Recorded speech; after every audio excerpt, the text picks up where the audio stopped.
এখন আপনাদের দেখানোর চেষ্টা করব যে আমার এই বক্সটায় হানি চেম্বার বা সুপার বা মধু চেম্বারটা বসানোর সময় হয়েছে কিনা বা দেওয়ার সময় হয়েছে কিনা। এইটা শুধু একটা বক্স, আপনারা দেখলেই বুঝতে পারছেন যে এটা গ্রুপ চেম্বার। এইটা গ্রুপ চেম্বার, শুধু আমরা মধু সংগ্রহ করার জন্য এর উপরে একটা হানি চেম্বার বা মধু চেম্বার বা সুপার চেম্বার বসায় থাকি।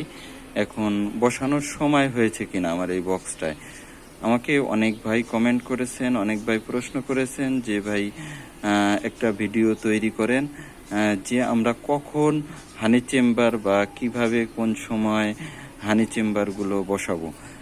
আপনাদের দেখাবো যে দেখেন এই যে ছাদ আছে, বক্সের যে ছাদটা, এই ছাদে দেখেন প্রচুর পরিমাণ মৌমাছি, শ্রমিক মৌমাছিগুলো জড়িয়ে আছে।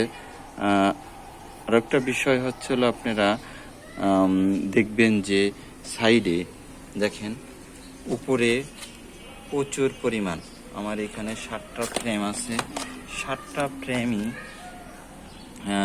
কমপ্লিট, 7টা ফ্রেমই কমপ্লিট হয়ে গেছে। আমার একটা কমপ্লিট বলতে কি, একটা চাকে একটা ফ্রেমে আমার 2টা চাক তৈরি করেছে, তাই আমার 7টা চাক ফ্লাপ হয়ে গেছে। আমি এই একটা চাক কেটে আমি ওই যে ফাঁকা যে ফ্রেমটা আছে এই ফ্রেমে বেঁধে দিব, কারণ ওইটা একই ইসে ওরা ভুল করে ফেলেছে। আমি আগের থেকে এটা দেখতে পারি নাই বা দেখি নাই, বা দেখলেও এটা করার তখন সময় ছিল না। এখন যেহেতু সময় হয়েছে, আমি ওইটারে কেটে আমি এই পাশের যে ফ্রেমটা ফাঁকা আছে এই ফ্রেমে বসিয়ে দেব। আর এটা দেখেন আপনারা সাইডে, এবং প্রত্যেকটা ফ্রেমে প্রচুর পরিমাণ মৌমাছি এবং সাইডে বক্সের সাইডের দিকে জমে আছে। এটা একবারে দুপুর টাইম। আর যখন বিকেল হবে বা রাত হবে তখন আপনাদেরকে আরও দেখানোর চেষ্টা করব যে সেই সময়গুলোতে কি পরিমাণ মৌমাছি বাহিরে জমা হয়ে থাকে।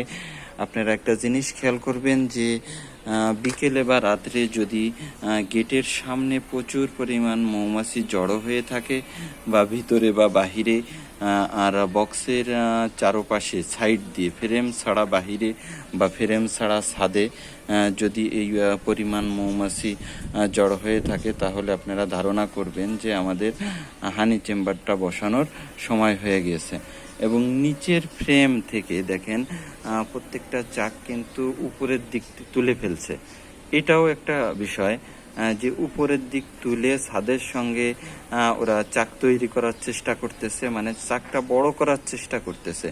তখনই আমাদের বুঝতে হবে যে ওরা বড় চাক বা আরও চাক তৈরি করার চেষ্টা করতেছে, ওদেরকে চাক তৈরি করার সুযোগ দিতে হবে। আর উপরের অংশে ওরা মধু রেখে থাকে, এই যে উপরের অংশগুলো আপনারা দেখতেছেন সম্পূর্ণ প্রচুর পরিমাণ মধু রাখছে। তাহলে আমি ধারণা করতেছি যে যেহেতু মধু রাখতেছে, তাহলে আমার হানি চেম্বারটাও বসানোর সময় হয়ে গেছে। ওকে বন্ধুরা, তাহলে আপনাদেরকে আমি হয়তোবা কিছু প্র্যাকটিক্যালে বা কিছু কথা বলে বোঝানোর চেষ্টা করছি যে কখন হানি চেম্বার বসানোর সুযোগ হয়। দেখেন প্রচুর পরিমাণ মৌমাছি। এখন আমার এটা আমি 2-1 দিনের ভিতরেই আমি হানি চেম্বার বসিয়ে দেব। আমি এই যে অলরেডি হানি চেম্বার নিয়ে আসছি, কিন্তু এখন এটা বসাবো না, এর একটু সমস্যা আছে, সমস্যাটা সমাধান করে তারপরে হানি চেম্বারটা বসাবো। আর যখন হানি চেম্বার বসাবো তখন ইনশাল্লাহ আপনাদেরকে আবার ভালো করে ভিডিও করে দেখানোর চেষ্টা করব।